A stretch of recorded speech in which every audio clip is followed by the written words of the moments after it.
It's not often in our lifetimes that we can say we were part of history in the making. This past February, a remarkable gathering took place at the Emmanuel Church in Westminster, where over 1,000 individuals united with a shared vision of our nation's future.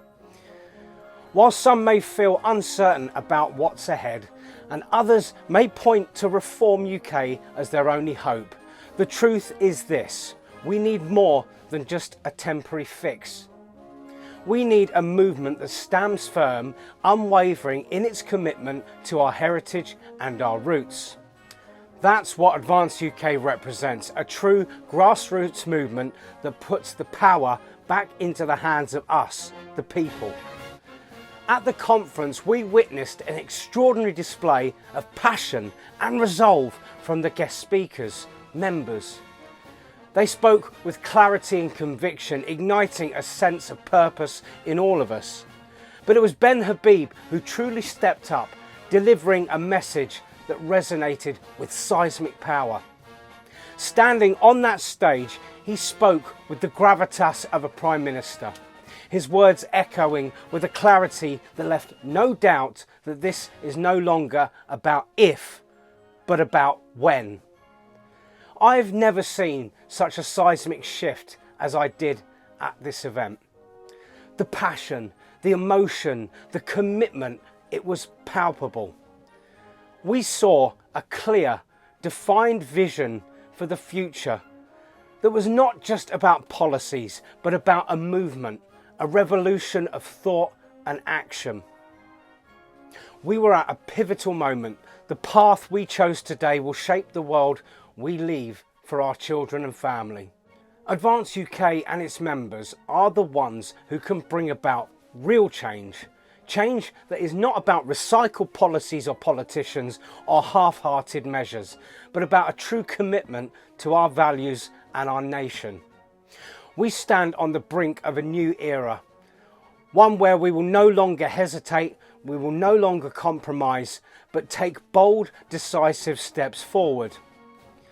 We have seen the fire within our leaders, the passion in their voices, and the commitment to a future that holds and honours our heritage. So I ask you this: if you actually seek genuine change, if you desire a future where we can be proud of who we are, where we came from, you need to stand with Advance UK. Be a part of this movement, be a part of this party, because together we will restore the pride of our nation and build a future that we can all be proud of. To cite the Royal Anglian Regiment motto, so to speak, steady the buffs, which means keep your nerve, keep your line, keep your head. Stabilis step, stand firm. But on a more serious note, there are some anti-racist people outside, and the reason we were slightly delayed starting this conference was because they're blocking our live stream signal, and we were trying to get that fixed. So for all their moral correctitude, actually they would wish to silence us. They wish to silence what we have to say. We will not let them silence us.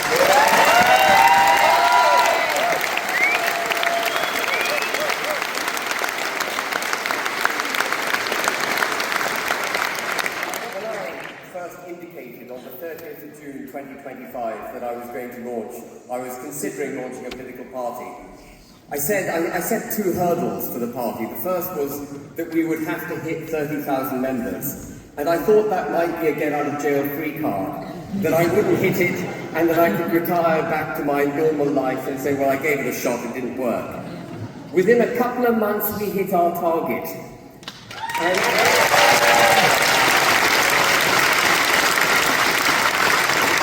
if you had said to me then that in 6 months, Ben, you will have nearly 40,000 members, you would have fought your first council by-election and got 12.3% in it. Where's the wonderful Alex Stevenson?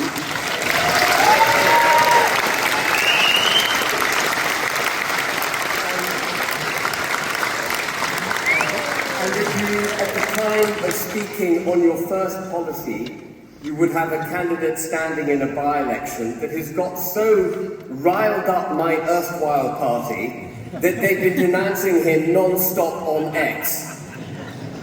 I won't name the party, I think you can guess.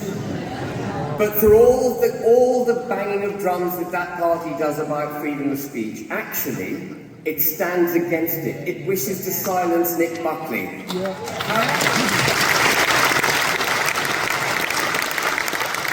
How astonishing it must have been for them that a political party wished to stand a candidate in an election. How bizarre a concept is that? But as Nick said, whatever happens in that by-election actually won't make a jot of a difference on the national stage, but in one respect. If we do well in that by-election, it will send a seismic shock through Westminster.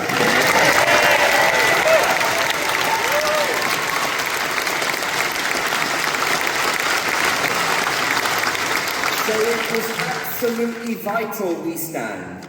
Absolutely vital, and that's why they didn't want us to do it. So to the extent that any of you have got free time coming up over the next couple of weeks, I plead to you, please go up to Gordon and Denton, support Nick Buckley, and let's win this by-election.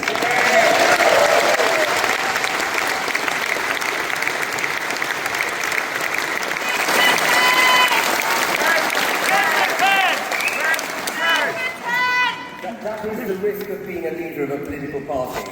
You may end up as Prime Minister, but when I walk into the Commons, I'm going to thump this document down, this draft legislation, and I'm going to look across to the opposite benches, and I'm going to address the Lords, the civil service and the British people, and I'm going to thump this document down and say, I have the democratic backing of the British people.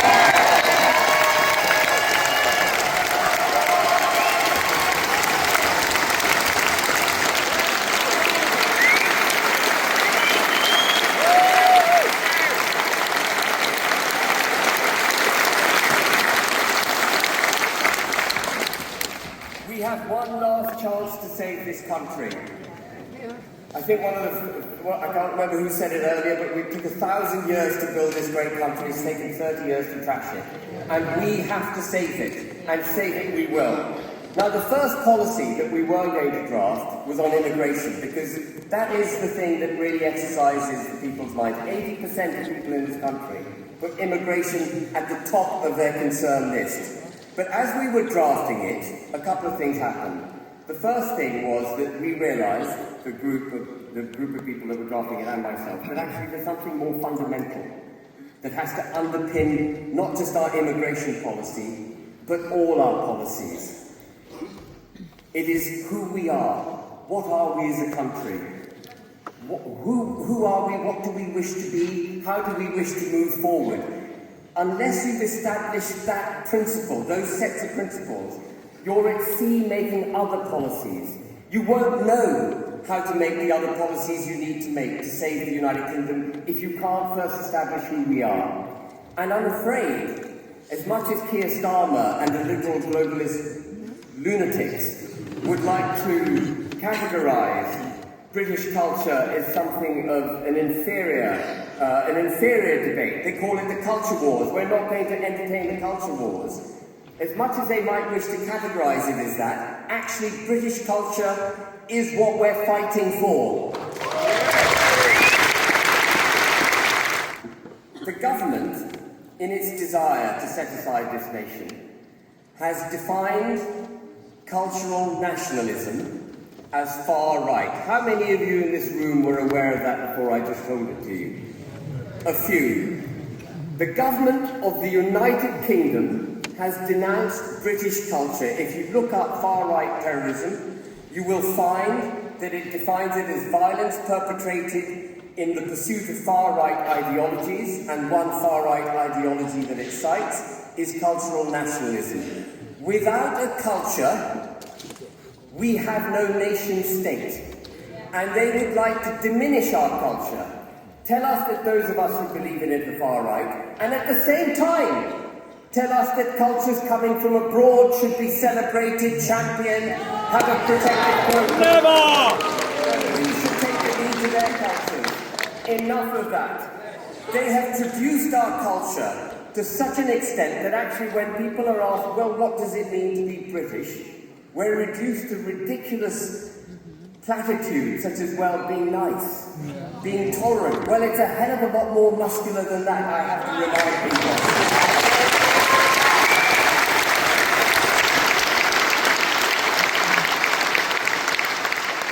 British culture is a rich, woven web of brilliance.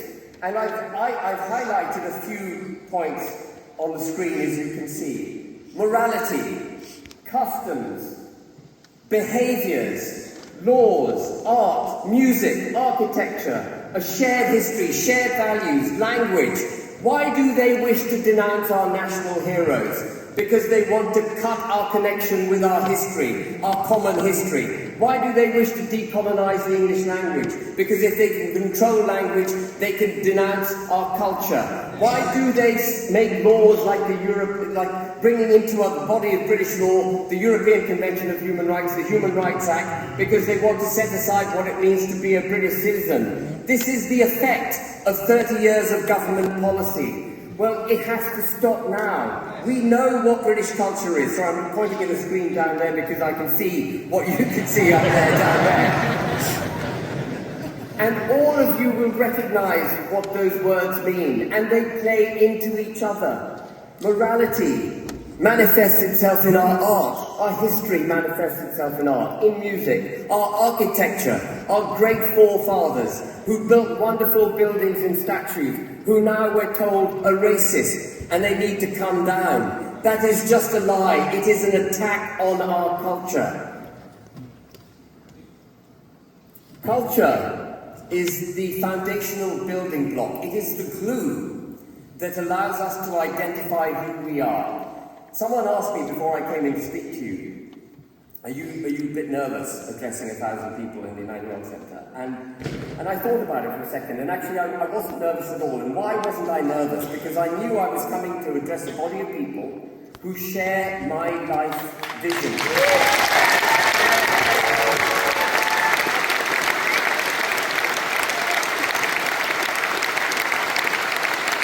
We are of the same culture. You are our family and I am your family. And that's how it has to be.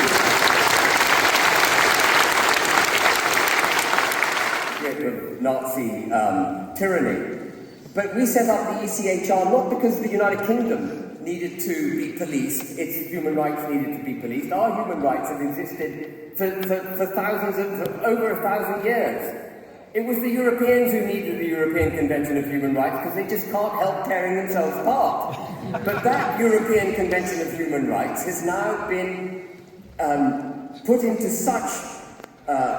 it's turned into a mill round our necks. In the pursuit of human rights, we are forgetting what it means to be us. And we're not being allowed to put British national interest first. We're not allowed to put British people's interest first. And in fact, we get the bizarre result that often we will protect criminals and denounce victims, as we've seen with the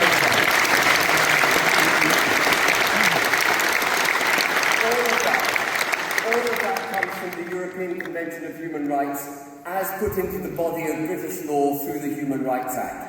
That was one of Blair's initial gifts to the British people, and we are going to repeal it on the first day in government.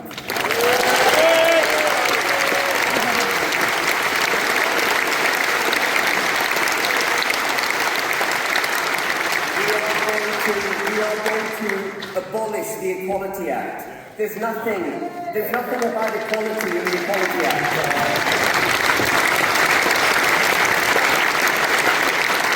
The Equality Act produces inequality. It informs us that you will be judged by the colour of your skin, your ethnicity, your religious beliefs, not by the content of your character. Quite the opposite of what Martin Luther King had in mind. The Equalities Act has to go, and that will go on the first day of the government.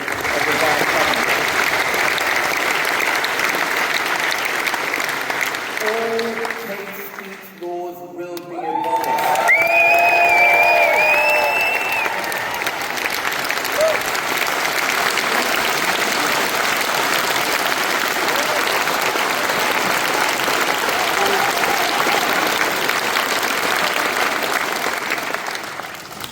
And now the last one, and you might think, why the hell is Ben going back to the withdrawal agreement that got us out of the European Union? Well, the withdrawal agreement is a bastardization of the United Kingdom. It did not give effect to our leaving the EU. What it did was rearrange the United Kingdom's relationship with the EU. In many ways, it made it worse. And I think all of you know that if we are still embedded, infected with the global order, we will never be able to put this country first. And there's something particularly bad about the withdrawal agreement, and many of you, all of you perhaps, have heard me speak about it before, which is the Northern Ireland Protocol. We have become... A lot of people think Northern Irish politics is a minority sport. It isn't. When a country puts a flipping border down the middle of itself and heaves off over 1 million citizens to a foreign power, subject to foreign laws adjudicated by a foreign court, you know that country has lost its way.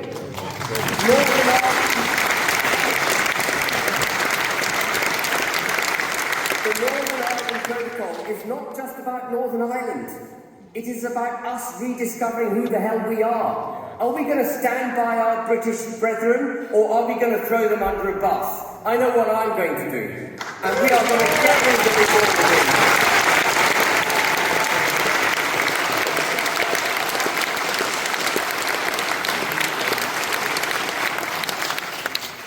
And there'll be a whole policy on how we're going to deal with the EU, none of which von der Leyen is going to much enjoy reading.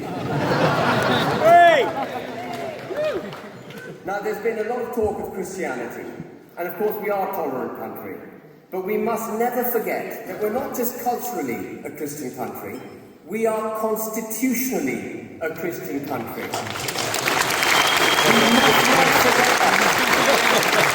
This idea that you should reward people who can't afford to have children through a dependency culture of handing out benefits is wrong. Benefits for having children should be removed. You should be encouraged to have children through the tax system. You should be encouraged to get married, you should get a tax rate, every child you have, you should get a tax rate. You should be encouraged to stay at home and look after your children by getting a tax break. Get the tentacles of the state out of my family.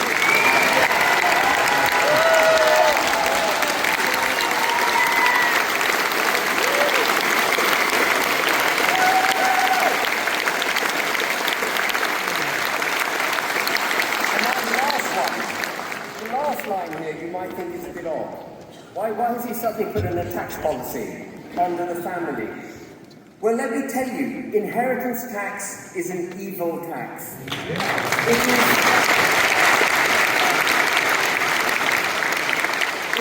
It raises not much for the exchequer, but it's a fantastic tool for the far left because it forces families to sell their homes, break their connection with the country, sell their businesses, break their connection with the economy of the country, sell their farms, break the connection with making food domestically in this country.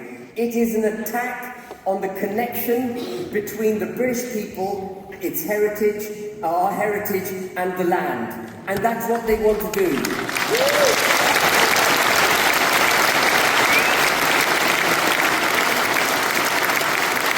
Inheritance tax, if we want to save the country, inheritance tax has to go. We have to reintroduce, I touched on this briefly before, we have to reintroduce aspiration. You have to know that when you work, you will be rewarded for it.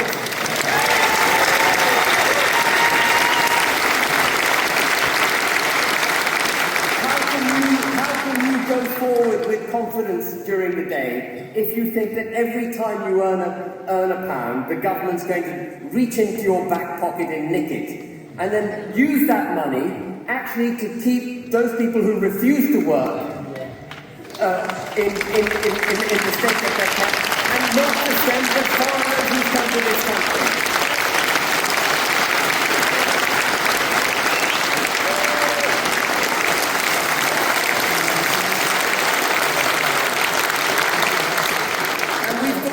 grown up. We do need to make our accounts stack up. And other political parties won't talk about it. But we must cut back welfare. If you don't work, you will not get paid. Oh, smells good. Me done then.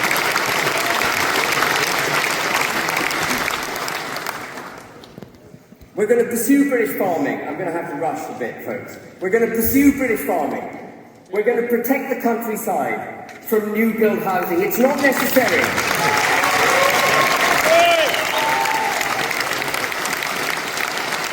We've got exhausted villages and town centres across the country, full of property that's vacant, that can be repurposed. You know why we can't repurpose it? Because of net zero.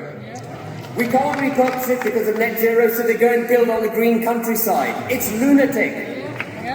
And they take our country, once the countryside's gone, it's gone. We will reverse that.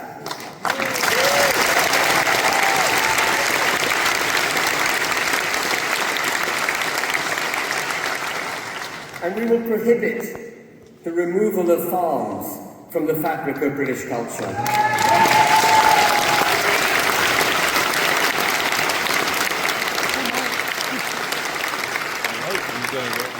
And we talked about if we don't give them priority housing, we don't look after the mental health issues that they often have when they come back from war zones. We give them no mechanism by which they can come back from the extreme conditions in which they have fought to protect this country, to find their feet again in society in this country. We have to repurpose them, if you like. They need a helping hand when they come out.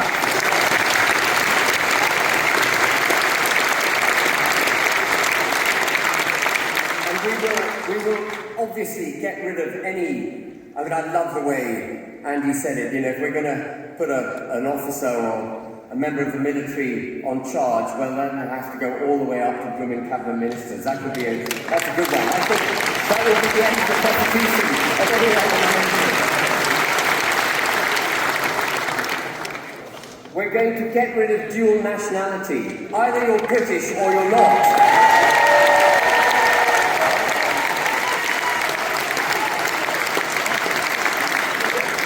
Define multiculturalism as an extreme far left form of ideology which we will denounce.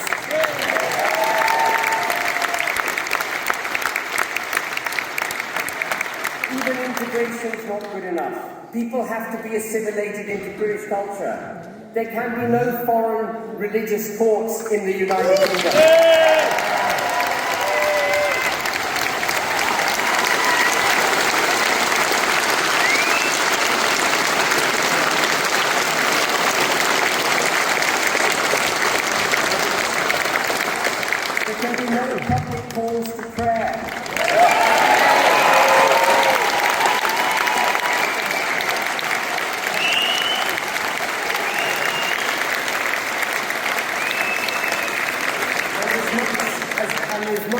As I would wish not to have to use the law to bring our culture back into balance, things are so out of balance that I'm afraid we have no option now but to ban the burqa.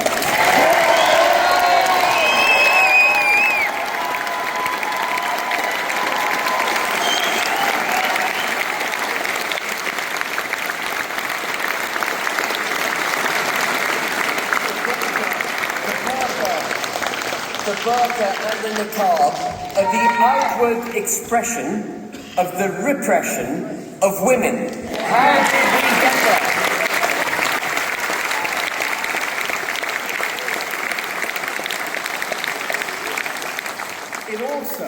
It also is an overt rejection of British culture. When you see a woman wearing the burqa and niqab, she is looking down on British culture. She is rejecting us. How can you be in our country, claim to be British and reject Britain?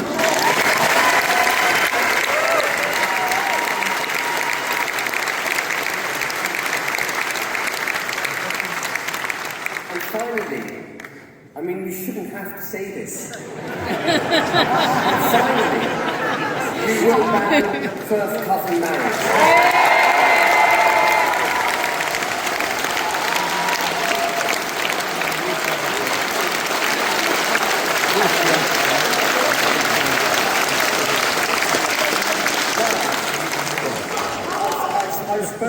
for 6 minutes beyond what I was allocated. I'm going to shut up. I think you'll get another dose of me in a second. But I want to say one last thing. What you've just seen is just a synopsis of the draft policy. The draft policy for the restoration of our culture, which will underpin every other policy we make, is a thug document. I'm very grateful to David for having produced it, and if I may, I might take a bit of gratitude for having distilled it. Thank you very much, sir.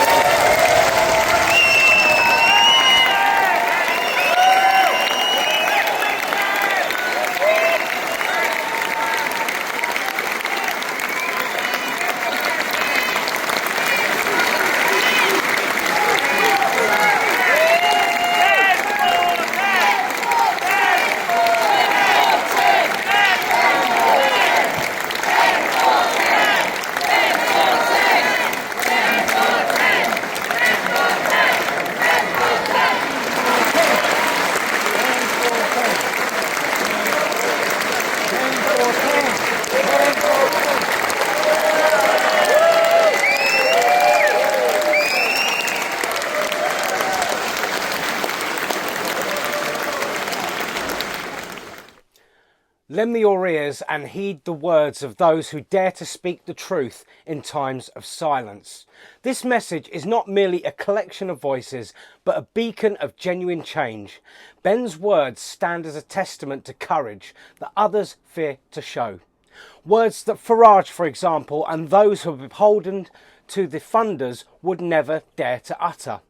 For decades, we have wept over the changes and challenges that face our nation. Challenges perpetuated by powerful economic institutions like the WEF, World Economic Forum, and the World Health Organization. Why? Because their interests often diverge from the common good to self-importance. Stand firm and see through the illusion. Do not be swayed by promises of change that lead nowhere. What many call reform is, in truth, merely the uni-party made far more efficient, the amalgamation into one under the guise of reform. It is the same old guard, just repackaged. In the end, true spirit, the spirit of advance shines through, a movement not bound by the old guard but driven by genuine transformation. Let us not be deceived by superficial changes. Instead, let us march forward with conviction, for it is in this unity and the dedication that we will find our true change and better future. Take care. See you in the next one. Do like, subscribe. All good.